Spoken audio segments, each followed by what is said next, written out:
بسم اللہ الرحمن الرحیم، میں ہوں احمد جان اور آپ دیکھ رہے ہیں ہونیسٹ ٹی وی۔ آج ہم ایک نئے موضوع کے ساتھ آپ کی خدمت میں حاضر ہوئے ہیں، اور وہ موضوع ہے میاں نواز شریف صاحب کی نااہلی۔ جو پاناما پیپرز تھے، جو پاناما پیپرز 2016 میں نکلے تھے، ان سے لے کر میاں نواز شریف صاحب کی نااہلی تک، اسی دوران جو کچھ ہوا، جس طرح کا جو ہے وہ جوڈیشل پروسیڈنگ چلی سپریم کورٹ میں، 5 رکنی بینچ بنایا گیا، اور جس طرح ججمنٹ آئی اس پر بھی ہم آج بحث کریں گے۔ اور تحقیق کے ساتھ اور سچ پر مبنی یہ بحث ہے، اور سچ پر مبنی ایک تحقیق ہم آپ کے ساتھ جو ہے وہ شیئر کرنے جا رہے ہیں۔ ہمارے عوام میں اور ہمارے نوجوانوں میں سب سے بڑی خامی یہ پائی جاتی ہے کہ یہ لوگ تحقیق نہیں کرتے، بلا تحقیق کے دوسروں پر الزام لگاتے ہیں، جو بلا شبہ ہمارے مذہب میں بھی یہ جو ہے میں سمجھتا ہوں حرام ہے، کیونکہ بلا شبہ کسی پر جو ہے تہمت لگانا یہ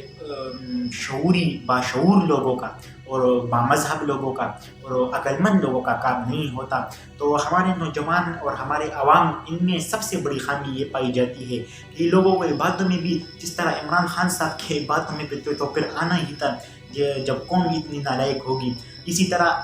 آج تک ان کو یہ پتہ نہیں چلا کہ ہمارے اصل حکمران کون ہے۔ یقیناً آپ جان چکے ہوں گے کہ میرا اشارہ کن کی طرف ہے۔ تو بات کو آگے نہیں بڑھاتے، ہم اپنی موضوع کی طرف آتے ہیں۔ میاں نواز شریف صاحب جو ہے وہ جون 2013 میں آپ سب کو پتہ ہے کہ تیسری بار پاکستان کے وزیر اعظم بنے۔ جو ہی وقت گزرتا چلا گیا، جس طرح ڈان لیکس کا معاملہ آیا، اس پر بھی ہم انشاءاللہ بحث کریں گے کہ اگلی ویڈیو میں انشاءاللہ کہ ڈان لیکس کیا تھا۔ اس پر بھی سول ملٹری تعلقات میں جو ہے وہ کشیدگی پیدا ہوئی۔ اس کے بعد ایک ٹویٹ کو بھی جو ہے وہ واپس کیا گیا میجر جنرل آصف غفور، جو اس پر DGISPR تھے، تو اس کی وجہ سے کشیدگی بڑھتی چلی گئی۔ پھر جس طرح وہ آیا پاناما پیپرز جب 2016 میں، اب ہم کو یہ بتا رہے ہیں کہ پاناما پیپرز کیا تھے۔ پاناما پیپرز دراصل عالمی ادارہ ہے صحافیوں کا، بدقسمتی سے میں اس ادارے کا نام بھول رہا ہوں، اس کی طرف سے یہ شائع کیے گئے تھے۔ اس میں تمام حکمرانوں کے، تمام عالمی حکمرانوں کے اولاد کے، ان کی بیویوں کے، یا ان کے جو آف شور کمپنیاں تھیں ان کے نام جو ہے وہ درج تھے، جن میں بہت بڑے بڑے نام نکلے تھے۔ اس میں اگر آپ آج بھی ویکیپیڈیا پہ سرچ کریں پاناما پیپرز، اور اس میں وہ الگ الگ سیکشن ہے، جس میں پرائم منسٹرز کا ایک سیکشن ہے کہ کس ملک کے پرائم منسٹر کے باہر آف شور کمپنیاں ہیں، اس میں میاں نواز شریف کا نام نہیں ہے، بلکہ جب آپ اس سیکشن میں جائیں گے کہ کس پرائم منسٹر کے بیٹوں کا یا ان کی اولاد کا باہر آف شور کمپنیاں ہیں، تو اس میں پھر آپ کو حسن نواز اور حسین نواز کا نام ملے گا۔ سب سے پہلے بات یہ ہوئی۔ اب آتے ہیں اس پاناما پیپرز میں صرف پاکستان سے میاں نواز شریف کا نام ہی نہیں نکلا تھا، اس میں جہانگیر ترین کا نام بھی تھا۔ اس میں لاہور ہائی کورٹ کے جج جسٹس فاروق عرفان، جس کے خلاف کارروائی ہونی چاہیے تھی، جو ہے وہ کیا ہے جوڈیشل کمیٹی، اس میں پھر ان کے خلاف کارروائی ہونی چاہیے تھی جوڈیشل کمیشن میں، لیکن انہوں نے استعفیٰ دے دیا اور وہ آرام سے بیٹھ گئی۔ اور سب سے اہم بات اور ضروری بات یہ ہے کہ پاناما پیپرز میں عمران خان صاحب کا بھی نام نکلا تھا، جو ان کی شیئر تھی نیازی سروسز، اس پر بھی ہم انشاءاللہ آگے چل کر بات کریں گے، کیونکہ تحقیق کرنا جو ہے وہ اصل جو ہے وہ بات کی جڑ تک پہنچنا ہوتا ہے۔ اور ہمارے حکم، جسے میں نے پہلے عرض کیا، میں بات پھر عرض نہیں کرنا چاہتا، تو جو ہے میاں نواز شریف کا نام اس میں نہیں تھا، لیکن میاں نواز شریف صاحب کو جو ہے اس میں گھسیٹا گیا اور ان کا نام آیا کہ شریف فیملی کا نام۔ دراصل شریف فیملی نہیں، یہ حسین نواز اور حسن نواز کا نام اس میں شامل تھا۔ لیکن جو ہے وہ عمران خان صاحب کی جانب سے جو ہے وہ پہلے روڈوں پر نکلے وہ، اور پھر وہ آئے، انہوں نے سپریم کورٹ میں جو درخواست دائر کی، جس پر جسٹس وہ جو ثاقب نثار صاحب سے پہلے چیف جسٹس تھے، ان کا نام میں بدقسمتی سے بھول رہا ہوں، تو ان کے دور میں پھر جو ہے ان پر پاناما پر جو ہے وہ جوڈیشل جو ہے وہ یا بینچ بنایا گیا، اور اس کی سماعت ہوتی رہی، لیکن اس دور میں یہ سماعت مکمل نہ ہو سکی، اور اسی دوران 2015 کے نہیں، تقریباً 2016 کے اینڈ میں جو ہے وہ ریٹائر ہو گئے جسٹس جو تھے، اس سے پہلے ان کا نام میں بھول رہا ہوں. پھر جسٹس ثاقب نثار آئے، انہوں نے پہلا ہی حکم یہ جاری کیا کہ پاناما پر 5 رکنی بینچ بنے گئے، جو اس وقت سینئر موسٹ جج تھے جسٹس آصف سعید خان کوسا، جو بعد میں سپریم کورٹ کے چیف جسٹس بنے، اب ریٹائر ہو چکے ہیں. ان کے بعد پھر جو بینچ میں شامل کیے گئے جسٹس گلزار احمد، جو آج پاکستان کے چیف جسٹس ہے. ان کے علاوہ جسٹس اعجاز الاحسن صاحب تھے، جسٹس اعجاز افضل اور جسٹس شیخ عظمت سعید صاحب تھے. یہ 5 ججز صاحبان کا جو ہے ایک بینچ بنایا گیا، اور پاناما کی سماعت جو ہے اور درخواستوں پر سماعت کرنا شروع ہو گیا. جنوری 2017 میں جو ہے سماعت شروع ہوئی، اور آگے چل کر اپریل 2017 میں مجھے بھی یاد ہے کہ ہم اس وقت بھی جو ہے میں ٹی وی دیکھ رہا تھا، اور جو فیصلہ آیا اس وقت تو اس وقت فیصلہ انہوں نے دینا تھا. 20 اپریل 2017 کی تاریخ تھی، جو تقریباً 2 بجے وہ فیصلہ سنایا گیا. اور ان سے پہلے تو جسٹس اعجاز افضل صاحب نے کہا تھا کہ ایسا فیصلہ دیں گے جو صدیوں یاد رکھا جائے گا. جسٹس آصف سعید کوسا بھی جو ہے وہ باتیں کرتے رہی، لیکن پھر وہ فیصلہ دیا گیا. اور فیصلے میں جو سینئر ججز صاحبان تھے، جسٹس جو پہلے تھے جسٹس آصف سعید کوسا اور جسٹس گلزار احمد، انہوں نے اسی دن میاں نواز شریف صاحب کو نااہل قرار دیا، اور انہوں نے کہا کہ وہ منی ٹرین میں ناکام رہے، اور وہ آرٹیکل 62 اور آرٹیکل 63 پر پورا نہیں اترتے، اس لیے انہیں نااہل قرار دیا جاتا ہے. جبکہ جو باقی 3 ججز صاحبان تھے، جسٹس اعجاز الاحسن، جسٹس اعجاز افضل اور جسٹس شیخ عظمت سعید، تو انہوں نے تو اپنے فیصلے میں لکھا کہ اس پر ایک JIT بنائی جائے اور آج پھر سے تحقیقات کی جائے پاناما کی اثر نو. تو پھر جو ہے وہ آپ کو پتہ ہے کہ اکثریتی فیصلے کا جو ہے وہ لحاظ رکھا جاتا ہے، اور اکثریتی فیصلے پھر JIT پر اب آتے ہیں. لیکن اب ہم ان جو جسٹس آصف سعید کوسا نے اپنی فیصلے میں لکھا تھا، اب ہم ان پر تھوڑا آتے ہیں. جسٹس آصف سعید کوسا نے اپنے فیصلے کا آغاز کیا، وہ ایک اطالوی مصنف تھے ماریو پیوزو. ان کا ایک مشہور زمانہ جو ہے وہ ناول لکھا تھا، جس پر ایک فلم بھی بنی تھی، گوڈ فادر. اس ناول کا پہلا جو جملہ تھا وہ تھا behind every Fortune there is a crime, یعنی کہ خوشبختی کے ہر داستان کے پیچھے کوئی نہ کوئی جرم کار فرما رہا ہوتا ہے. میں آصف سعید صاحب کو یہ بتانا چاہتا ہوں کہ گجرا ڈیرہ غازی خان کا اتنے سے وکیل کا ایک بیٹا جو ہے وہ اس کا تو وہ جسٹس آصف سعید کوسا تھا. وہ سپریم کورٹ کا قاضی القضاء بن جاتا ہے، ملک کی سب سے بڑی عدالت کا چیف جسٹس بن جاتا ہے. ان کا دوسرا بیٹا طارق محمود کوسا، وہ director general federal investigation authority DGFIA بن جاتا ہے. جبکہ ان کا تیسرا بیٹا ناصر Mahmood Khosa, chief secretary Punjab, chief secretary Balochistan, Mian Nawaz Sharif صاحب کے پرنسپل سیکرٹری. اور پھر جب وہ ریٹائر ہوتے ہیں تو میاں نواز شریف انہیں ورلڈ بینک میں پاکستان کی طرف سے ملازمت دے دیتے ہیں. تو خوشبختی کی اس کارواں کے پیچھے یا خوشبختی کی اس داستان کے پیچھے کیا جرم ہے؟ ان کا اشارہ تو ان کی طرف تھا کہ جو ہے ایک وزیر اعلیٰ بن گیا، وزیر اعظم بن گئے، تو اس کے پیچھے جرم ہے. لیکن اس داستان کے پیچھے کیا جرم ہے کہ تینوں بھائی اتنی عظیم عہدوں پر جو ہے اور اتنے بڑے عہدوں پر فائز ہو گئے. تو انہوں نے جو افلاطون کی کتاب تھی دی ریپبلک، اس کا حوالہ بھی دیا. ریپبلک میں افلاطون نے لکھا ہے کہ میں ریاست کا نظم و نسق چلانے کے لیے تاجر پر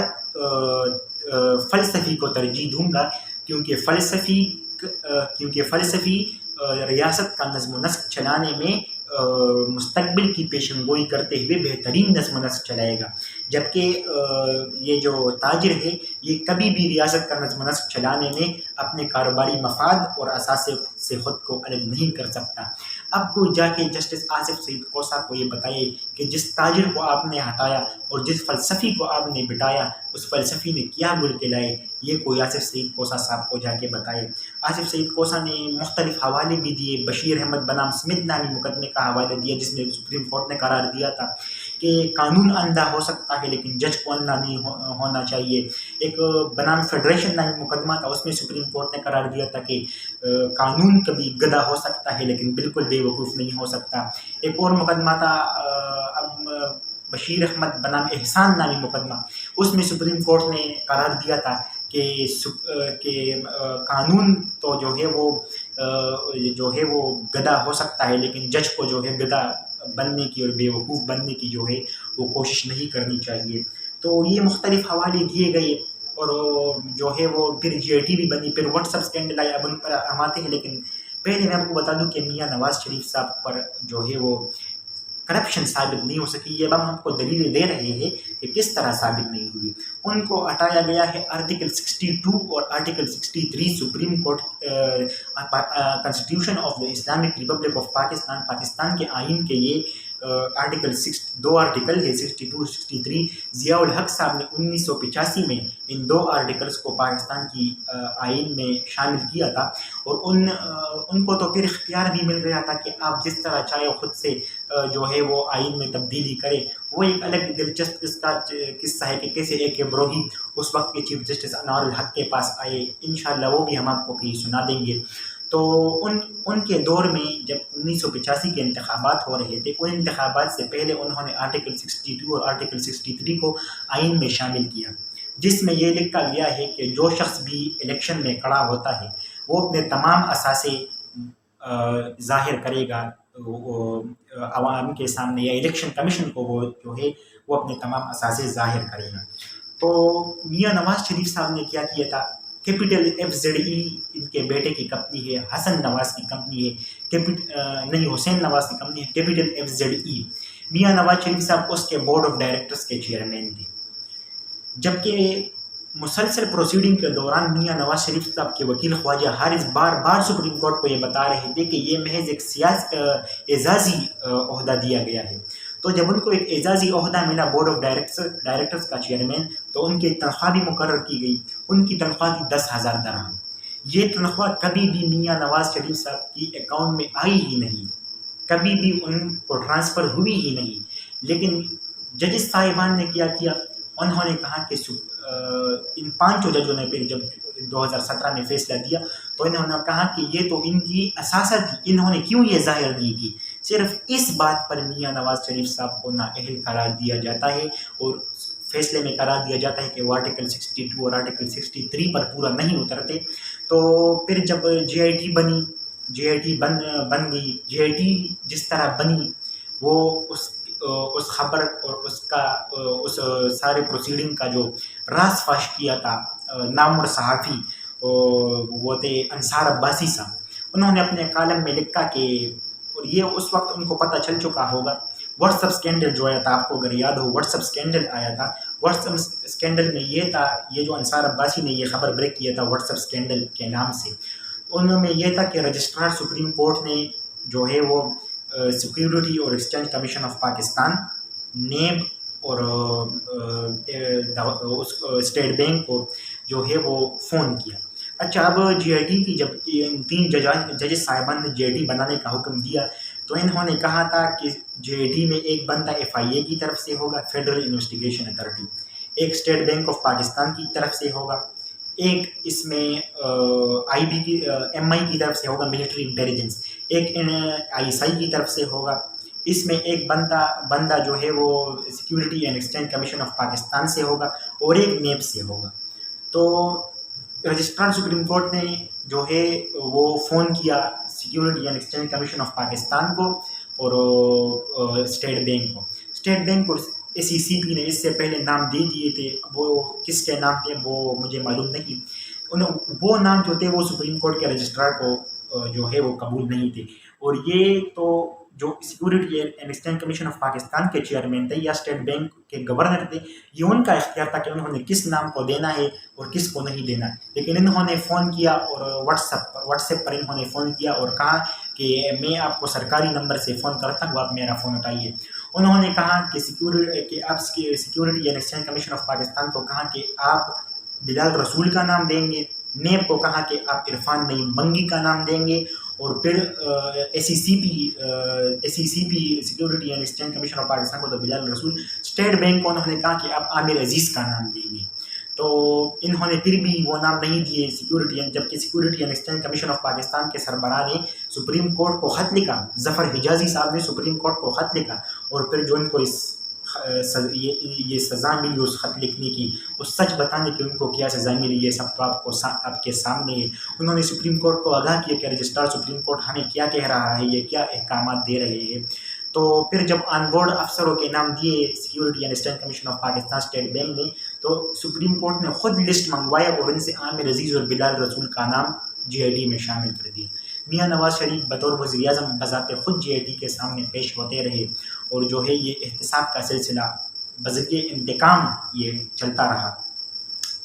یہ انتقام کا وہ سلسلہ بذریعہ احتساب چلتا رہا۔ تو یہ جو ہے پھر جسٹس ثاقب نثار صاحب نے، اس وقت کے چیف جسٹس نے، جعلی اکاؤنٹس کیس میں یہ انکشاف کیا، اور انہوں نے یہ بتایا کہ ایم آئی اور آئی ایس آئی سے بھی جو لوگ شامل کیے گئے تھے وہ ریٹائر ہو چکے تھے، وہ آن ڈیوٹی تھے ہی نہیں۔ یہ بھی ایک بڑا جرم ہے۔ تو پھر شامل کیا گیا،